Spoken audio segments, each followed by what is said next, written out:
drugs. It is at the very heart of societal development. It's very essential that it be addressed because it deals with the individual well-being as well as familial connections, societal development. At the same time, it has elements that are increasingly worrying in terms of security, the connections with transnational crime and organized crime, the way some of these groups have managed to um, build very effective networks that overshadow in some countries even the capacity of the state to handle it. So therefore, this is a really massive and fundamental challenge as to how we address this matter.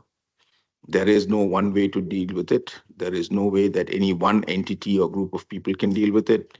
It requires a multi-stakeholder, multifaceted response. And I do think that we are in the process of evolving such a response.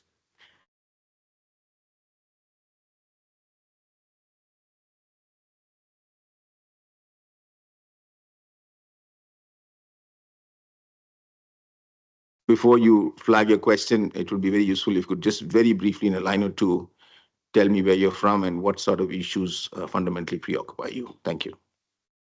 Okay, thank you very much. And thanks for your words. And we fully agree, and we will do our best to address these issues as best as possible. As a civil society platform here in Vienna, we are already dealing with some of these issues all the week. So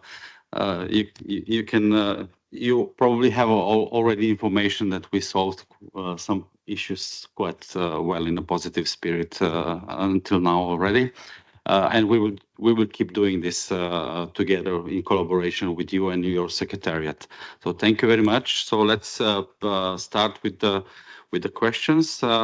The first three questions are in block. So we will now first give the floor to civil society organizations to ask the question, and the first three questions will be then answered in one with one answer.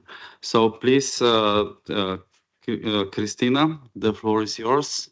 Thank you very much. Good morning. I'm Christina von Spelling-Afridi.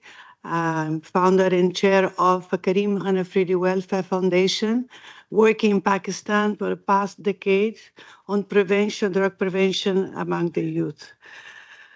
My question is, although the Oviedo Declaration on Drug Use Prevention was launched by civil society to bring prevention strategy to the forefront of addressing the harm of drugs, support and advocacy from the Commission would be crucial to scale up prevention in drug policy.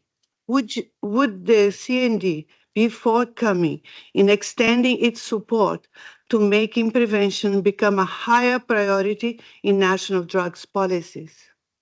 Thank you. Thank you, Christina. We will take another question from Iqbal. Iqbal, are you here? Oh, Asia, yes, please.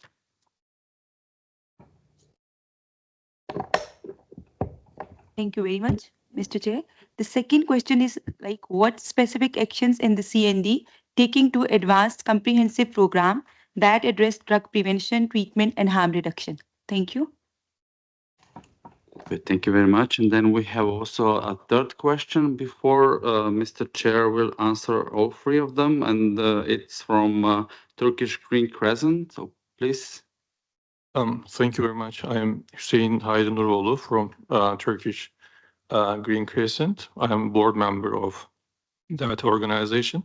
And the question is, as evidence supports harm reduction and public health approaches alongside traditional enforcement measures, what new strategies is the CND exploring to harmonize these priorities, ensuring that international drug control policies effectively balance security imperatives with community well-being? Thank you very much. Thank you for those questions. it is undeniable that prevention is critical in effective strategies to address the issue of narcotics drugs. And at the CND, prevention has always been has been stressed as one of the key pathways to enable countries within their national policies to integrate greater and greater prevention activities. What we have noticed is that the message is getting home. Many countries have developed strategies, and obviously these strategies, I would suggest that they are in somewhat of an early stage, and they need to be constantly refined and updated. And there, I think the importance of evidence-based approaches using concrete data would become very critical. One of the things that I would like to stress is that we need not look at different strategies as being in opposition to each other. I think that there is a space for all of these strategies to be operationalized. And at the same time, we have to be sensitive to cultural and broader social contexts. All of these strategies that we talk about in the broader policy sense, when they are translated into actual policies that are implemented on the ground, we have to work with local realities. And I think that is crucial. And that is where I think civil society's ability to A, project, and B, connect the issues becomes very, very critical. And if you look at some of the resolutions, we have had a focus on prevention. The UN ODC has been, making efforts to promote evidence-based strategies, and I'd like to particularly mention initiatives like CHAMPS, which talks about children, which is a very important aspect of it. And so, therefore, I think the idea is that we promote a balanced and comprehensive approach, and that has always been the approach of the CND. And if you look at the 2019 or the 2024 declarations, I think it's very, very clear which way the CND has been focusing. Okay, thank you very much. We'll proceed with the next block of two questions. And the first of those questions will be asked by Etienne. Okay. Tony Landry. Okay, good. The floor is yours, please. Hi, my name's Tony Landry. Can you hear me? Yeah, well, loud and Yes, clear. I hear you. My question is, our collective discussions on drug policy, particularly on the margins of the CND, have unfortunately became increasingly polarized, despite the fact that drug-related challenges and advancements in medicine impact us all. How does the chair recommend fostering more open and constructive dialogue between stakeholders with opposing viewpoints or differing policy perspectives? Thank you. Okay, thank you. And the second question in this block will be asked by Myrtle, please. I'm asking this on behalf of Farid Guesh from NCOD. Last year, the traditional Vienna consensus was not upheld in the vote on a resolution.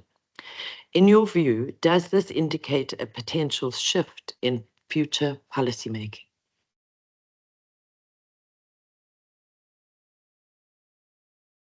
Well, to respond to the first question, I would tend to agree with the question that we have seen a degree of polarization in the debate.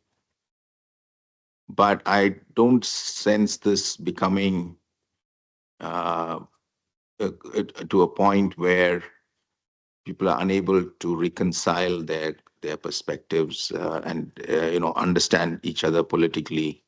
I think there is definitely a sense that some countries would like to prioritize certain aspects of it, and some new concepts obviously take time to be brought in and to be fully discussed.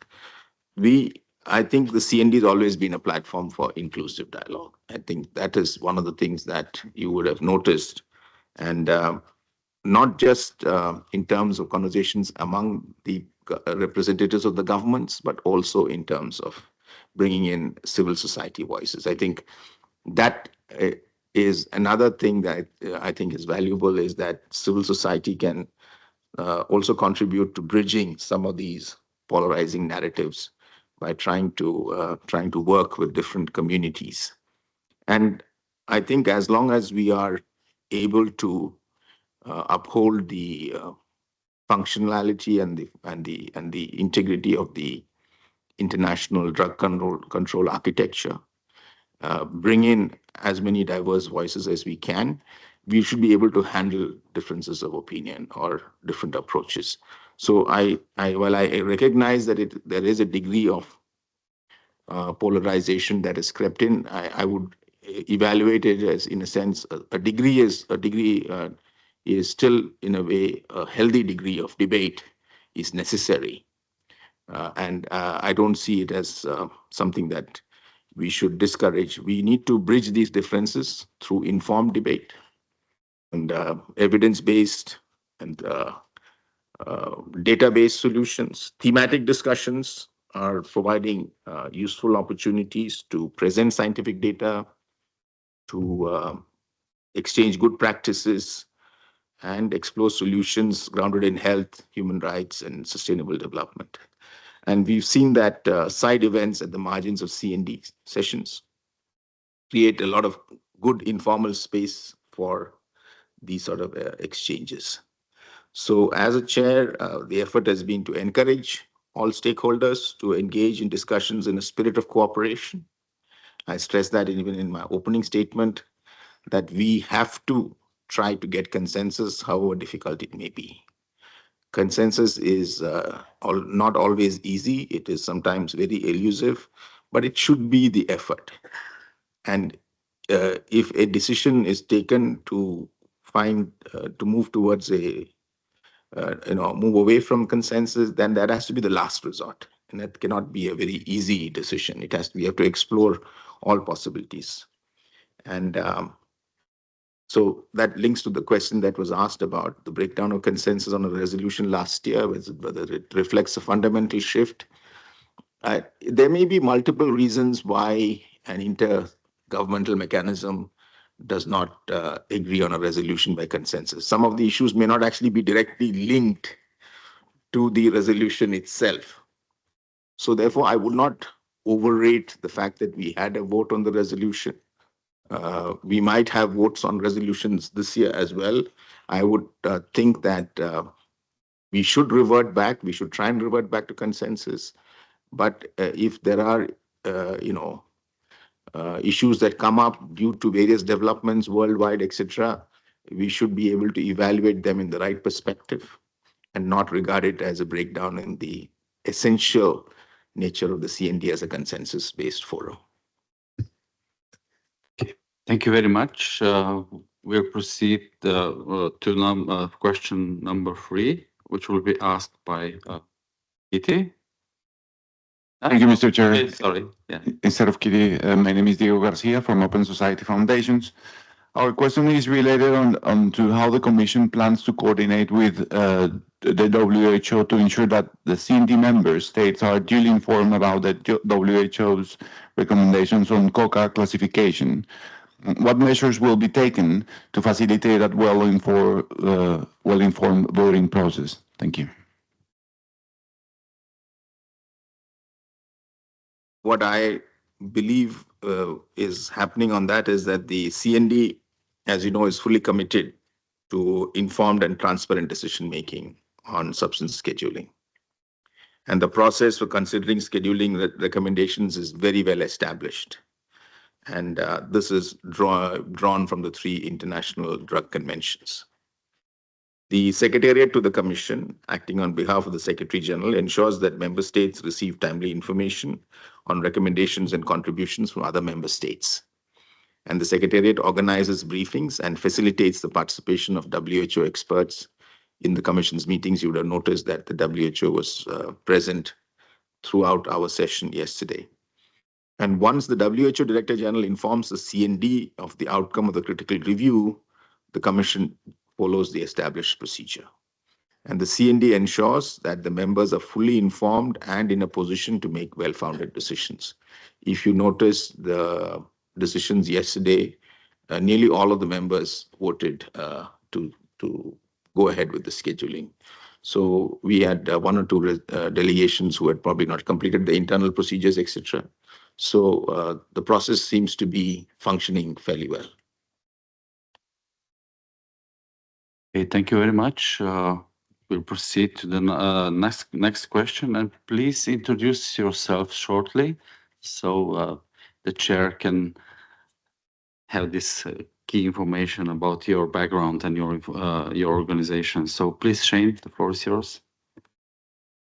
Good morning, Mr. Chair and panel, and thank you for the opportunity to be able to participate in this process. My question, we're from the Delgado Institute in Australia. It's a not-for-profit health education charity with a long history in education, advocacy and resourcing in the alcohol and other drugs space. A priority of recovery is imperative, but increasingly difficult to fund, particularly in developing countries with limited resources. What priorities and practices do you wish to see focused on moving forward to build healthier, safer, and more resilient communities? And where do you see prevention factoring into that process? Thank you. Thank you for that question. As recognized in resolutions 67.1 and 67.4, that is last year, recovery measures are essential to promote health, welfare, and well-being for people with drug use disorders and to address harms from illicit drug use. The Commission advocates for stronger international cooperation, resource mobilization, and information sharing to build healthier, safer, and more resilient communities. The CND has consistently, as I said, promoted a balanced, comprehensive, integrated, and evidence-based approach to prevention, treatment, care, and recovery. Thematic discussions and side events at CND sessions highlight innovative recovery measures and support services for people with drug use disorders. The CND serves as a platform to promote international guidance, such as WHO and UNODC international standards for the treatment of drug use disorders. I think this is very, very critical. It fosters cooperation and partnerships, encouraging evidence-based recovery services tailored, as I said, to specific country and cultural context. And by working actively with UN agencies, like other agencies like WHO, and of course the UN Office on Drugs and Crime, UNODC, the CND helps provide technical assistance and capacity building to improve treatment services worldwide. On prevention, I think I already addressed that question earlier. Okay, thank you very much. Next question will be asked on behalf of Jorge. Augusto, can you ask this question? Thank you, Mr. Chair. Jorge is not with us. Thank you. Yes, on behalf of Gore from Mexico, what are your efforts to coordinate with the different UN bodies and their decisions, including ECOSOC, the Human Rights Council, the Peace Building Commission, and the Security Council, as you do with the Commission on Crime Prevention and Criminal Justice? Yeah, thank you. You touched upon a very, very critical element. I think, as I was mentioning in my initial statements, the problem is multifaceted, meaning it overlaps with the competencies of different organizations, even within the UN system. And as you know, the CND is a functional commission under the ECOSOC. And we do kind of have a very strong reporting relationship with ECOSOC, and we take guidance from ECOSOC in terms of what are the priorities for each year. So we remain very committed to enhancing collaboration, especially with ECOSOC and the CCPCJ, which is a kind of twin arrangement under the ECOSOC in Vienna. And we also work with ECOSOC commissions, such as the Commission on the Status of Women. And we have held joint initiatives like Orange the World event in November 2024. As you are very well aware, we have strong cooperation with WHO and INCB. We're very, very strongly connected with them. And these are treaty mandated functions, especially on scheduling, that will continue.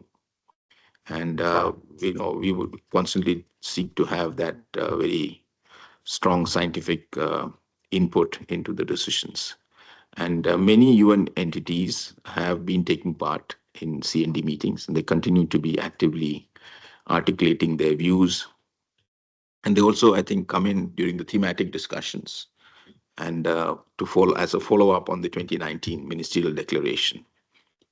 And we also have a dialogue collaboration with the Office of the UN High Commissioner for Human Rights, other UN entities, and of course, civil society, which kind of, in a sense, also bridges different organizations within the UN system. So we can have, therefore, well tailored policies.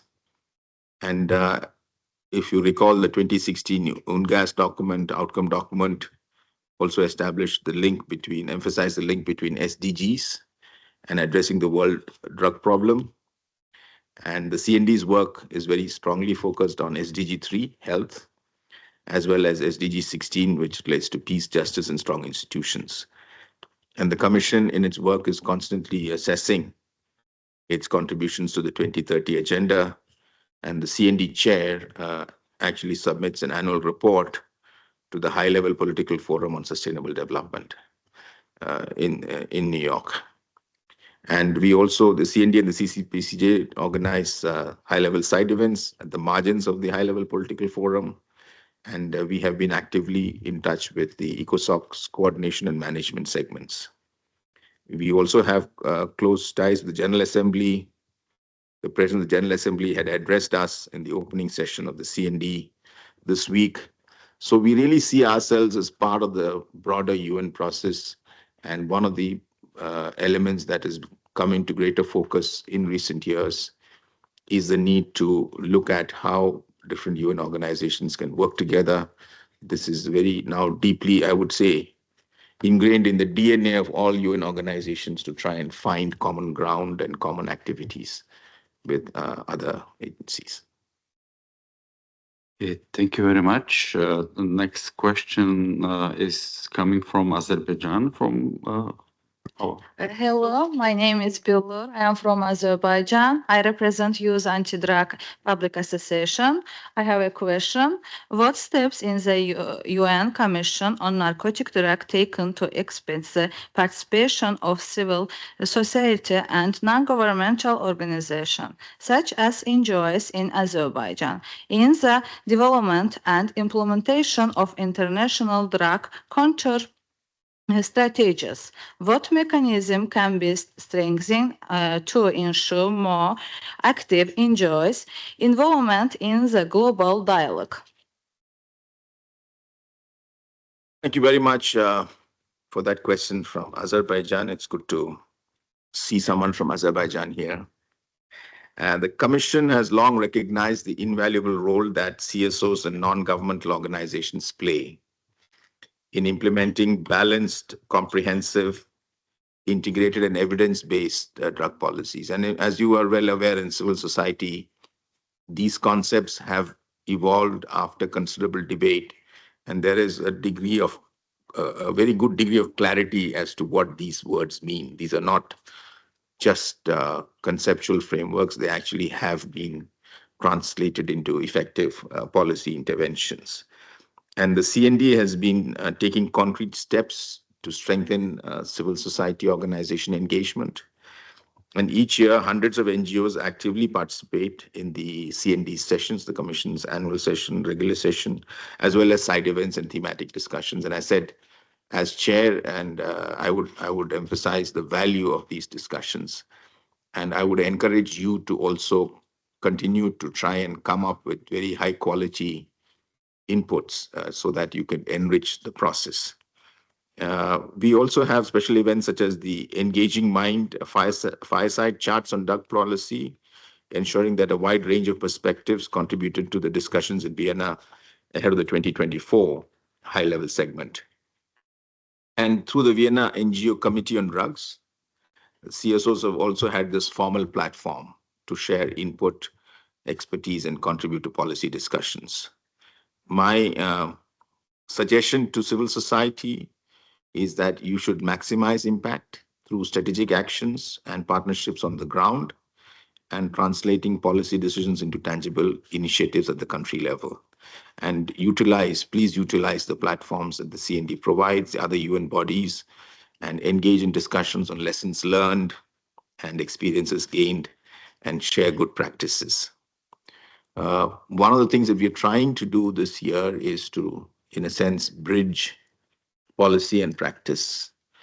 So we are looking at best practices from different countries, different areas that could be replicated in other countries and other areas. So if you do have any such ideas, we'd be happy to also look at what civil society has done as part of this process, or how you cooperated with some government bodies or with the UN entities.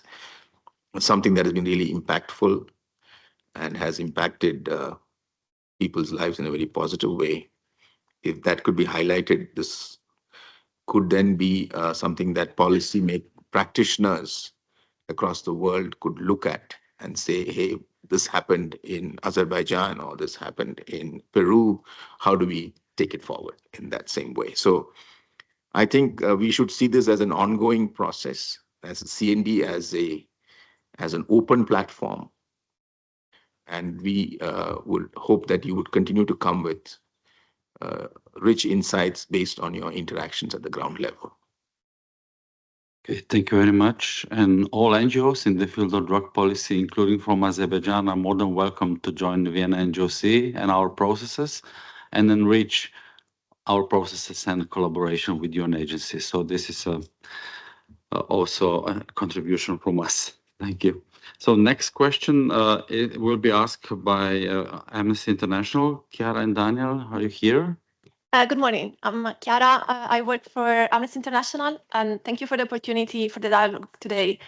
I work on the death penalty, which is a long-standing issue for Amnesty, and I'm attending the session with my colleague Daniel, who actually works on drug policy, which is a brand new, or relatively brand new issue for us, and we're probably the newest NGO here in the room.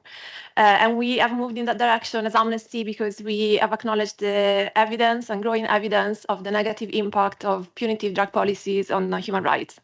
So our question for you today, Mr. Chair, is in relation to what can CND do to better integrate the compliance of punitive drug policies with human rights.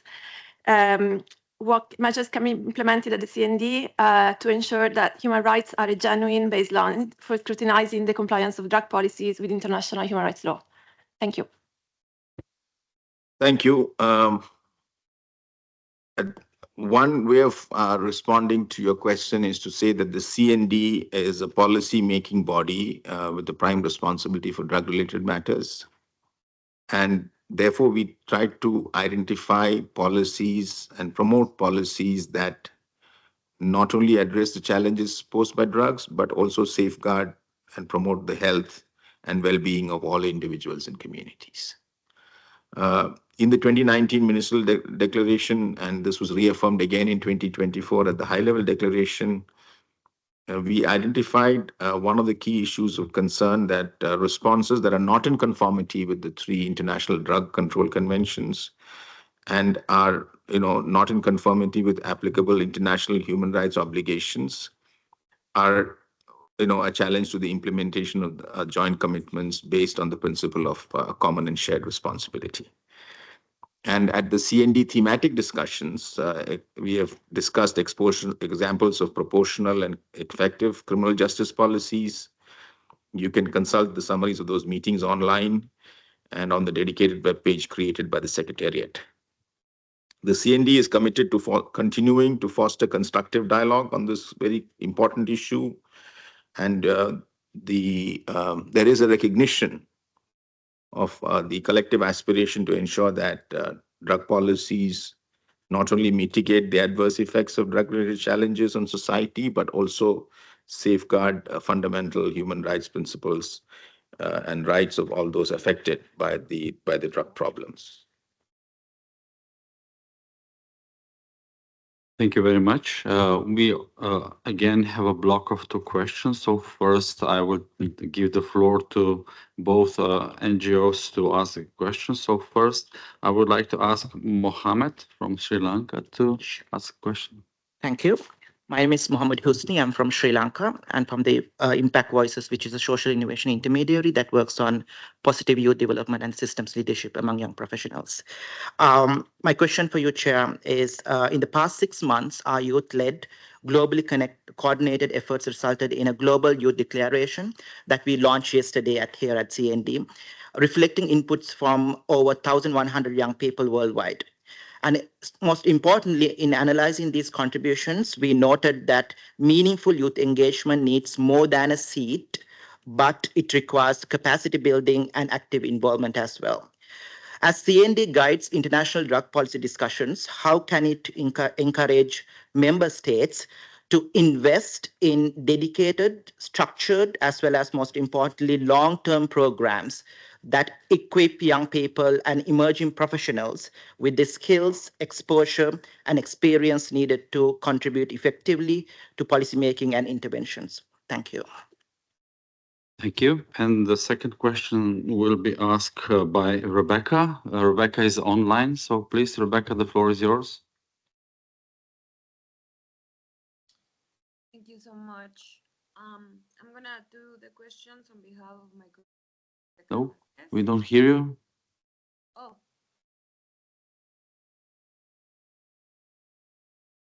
Can you hear me now? No? A little bit better. Is it working now? Sorry, I apologize. Is there a chat box where she can put a question? No, but somebody here in the room from the board can ask the question. So I think this is the best way to solve this issue. Augusto, is it possible that you ask the question? Thank you. We appreciate the opportunity for youth engagement through the youth forum at the Commission on Narcotic Drugs. However, we would like to understand why youth forum participants are giving a plenary speaking slot but are not meaningfully involved in broader CND discussions.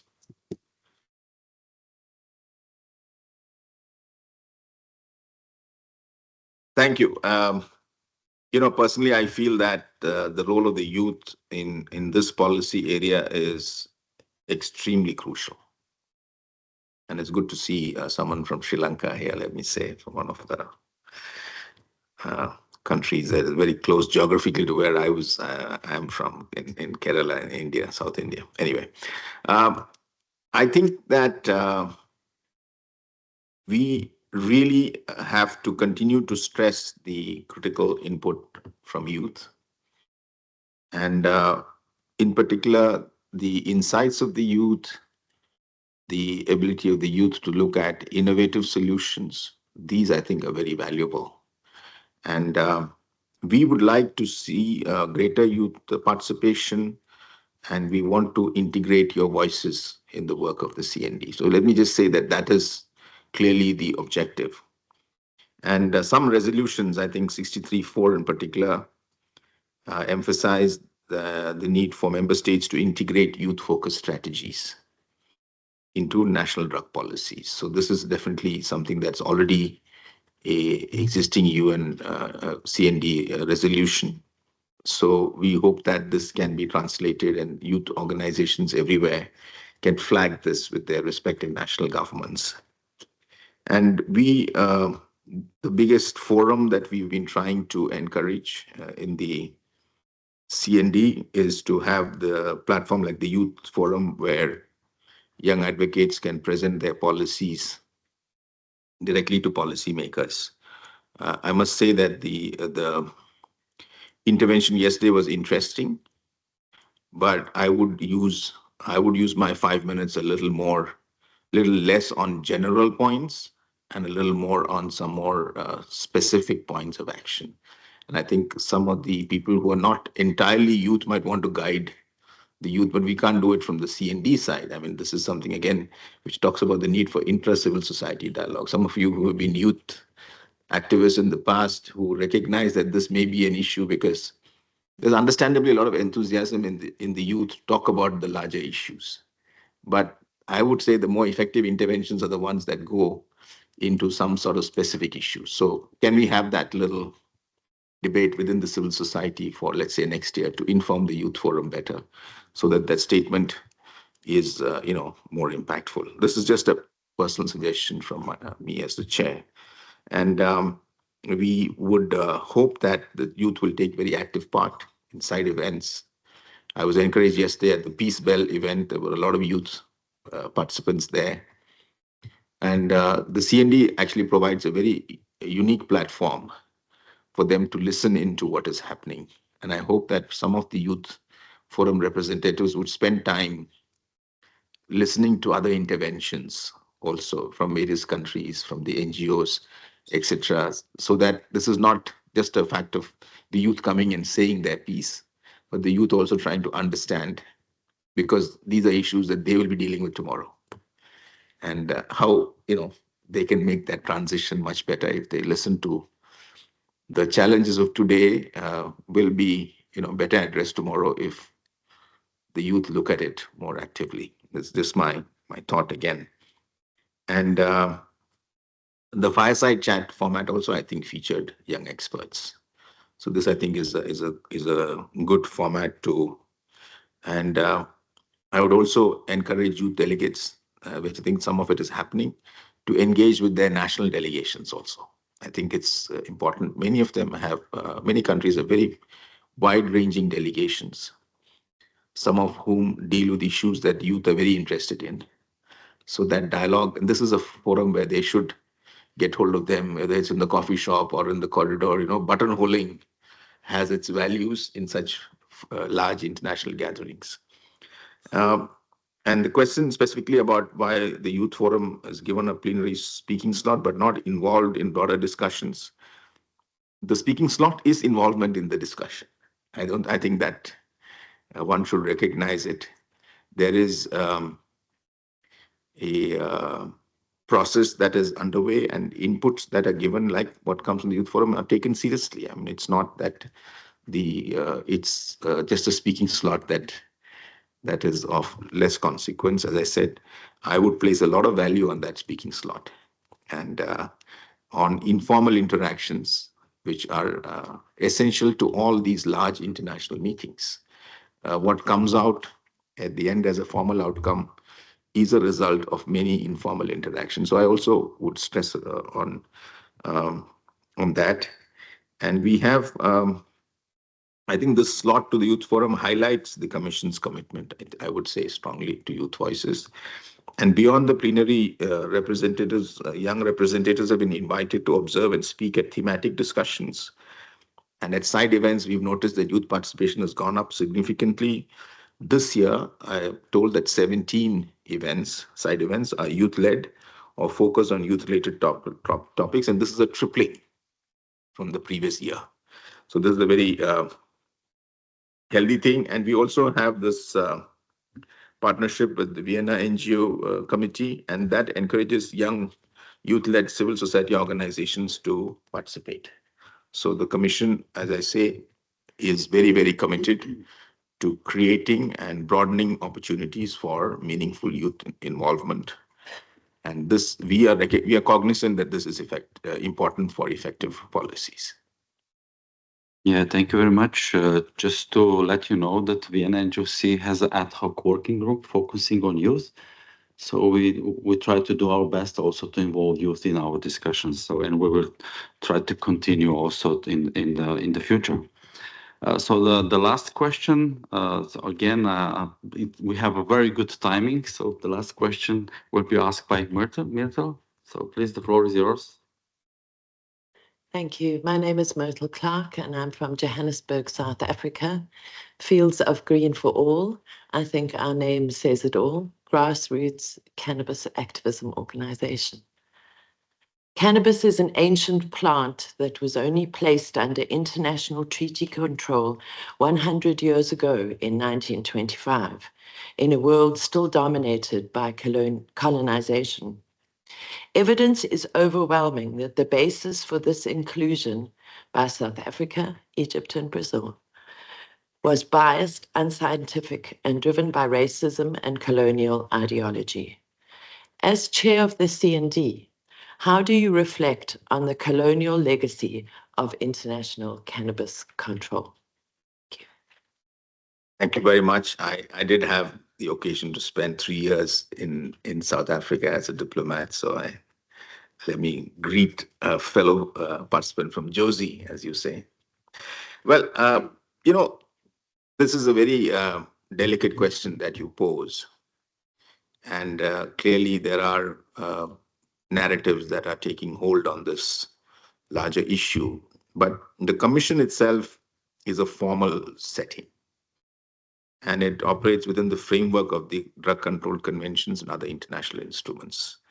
And the decision 6314 in 2020 to reclassify cannabis within the schedules of the Single Convention on Narcotic Drugs of 61, as amended by the 72 Protocol, reflects the Commission's ability, I would say, to engage with scientific evidence and evolving international perspectives. The decision, based on WHO recommendations, recognized the medical potential of cannabis while maintaining international control. Within the CND, we've seen a lot of robust policy discussions, thematic debates, and side events, which, as I said, explores the complexities of the issue of cannabis regulation, research, and its impact on health and development.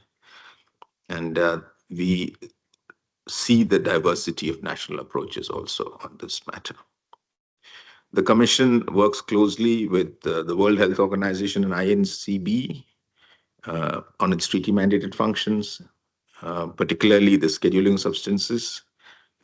But we remain committed to facilitating open and constructive dialogue among member states, civil society, and other stakeholders.